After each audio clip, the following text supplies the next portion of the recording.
दोस्तों, क्या आपने कभी सोचा था कि चीन, जो दुनिया का सबसे बड़ा चालाक और धूर्त देश माना जाता है, खुद एक ऐसे जाल में फंस जाएगा जिससे निकलना नामुमकिन हो जाएगा? जी हाँ, ऐसा ही हुआ है। और यह जाल किसी और ने नहीं बल्कि हमारे भारत ने बिछाया है। चीन की वह ताकत जिस पर वह अपनी पूरी दुनिया की धौंस जमाता था, अब उसी ताकत ने उसे बर्बाद कर दिया है। दोस्तों, आज की वीडियो में जो हम आपको बताने जा रहे हैं वो शायद आपने कभी सोचा भी नहीं होगा। लेकिन उससे पहले रुकिए, मैं ये बताना भूल गया कि अगर आप अपने देश से प्यार करते हैं और अगर आपको लगता है कि भारत का हर कदम चीन के खिलाफ एक मास्टर स्ट्रोक है, तो प्लीज इस वीडियो को अभी लाइक करिए और कमेंट बॉक्स में जय हिंद जरूर लिखिए, ताकि हम सब मिलकर भारत की इस जीत का जश्न मना सकें। तो दोस्तों, अब बात करते हैं चीन की चालबाजियों की, जो इस बार उस पर ही उल्टा पड़ गई हैं। आप सभी जानते हैं कि चीन एक ऐसा देश है जो धूर्तता का मास्टर है और दूसरे देशों को कर्ज के दलदल में फंसाकर उन्हें अपनी शर्तों पर नचाता है। पर इस बार जो हुआ है वो शायद चीन ने भी कभी सपने में नहीं सोचा होगा। लेकिन रुको, क्या मैं सही बोल रहा हूँ?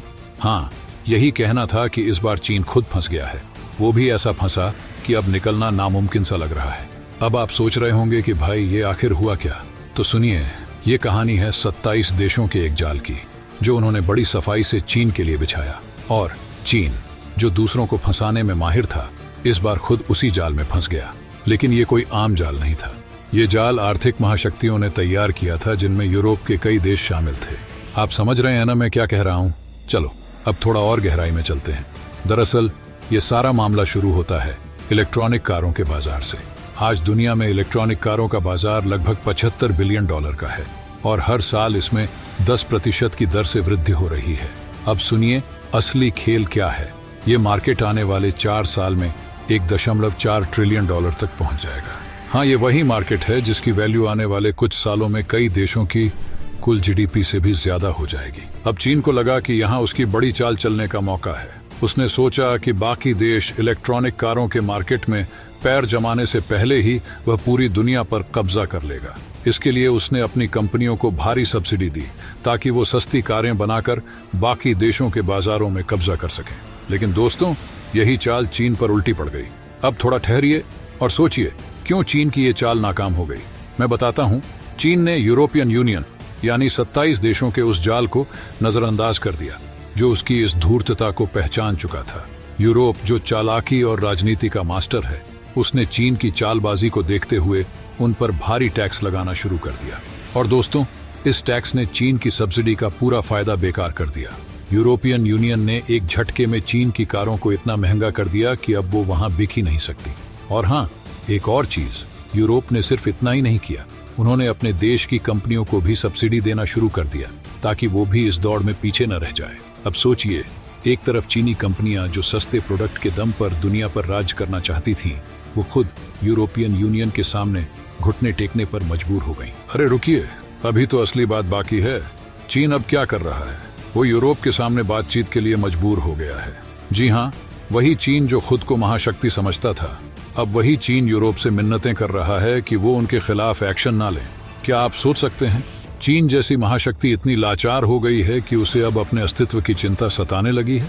दोस्तों, आप सोच रहे होंगे कि चीन ने ऐसा क्या गलत किया और कैसे वो इतनी बड़ी मुसीबत में फंस गया। तो सुनिए, जब से यूरोप ने चीनी इलेक्ट्रिक कारों पर टैक्स लगाना शुरू किया, तब से चीनी कंपनियों का एक्सपोर्ट लगभग बंद हो गया है।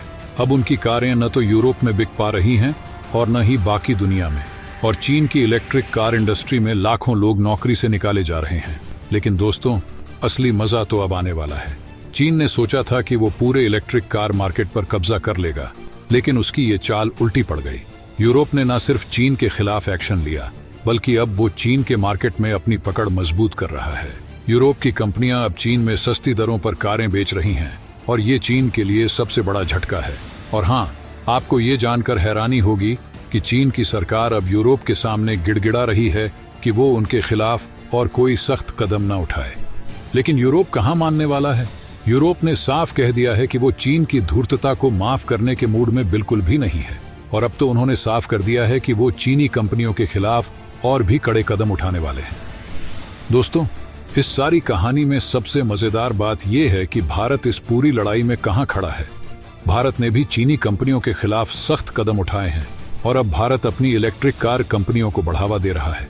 टाटा जैसी भारतीय कंपनियां अब दुनिया के इलेक्ट्रिक कार बाजार में एक बड़ा नाम बनने जा रही हैं। अब दोस्तों, आप खुद सोचिए, क्या चीन इस दलदल से कभी निकल पाएगा? कमेंट बॉक्स में अपनी राय जरूर दीजिए। और हाँ, अगर आपको लगता है कि चीन अब इस जाल से नहीं निकल सकता, तो इस वीडियो को अभी लाइक करिए और जय हिंद लिखना मत भूलिए। सबसे जरूरी बात, अगर आपने अभी तक इस चैनल को सब्सक्राइब नहीं किया है तो सब्सक्राइब कर लें। मिलते हैं अगले वीडियो में। जय हिंद, जय भारत।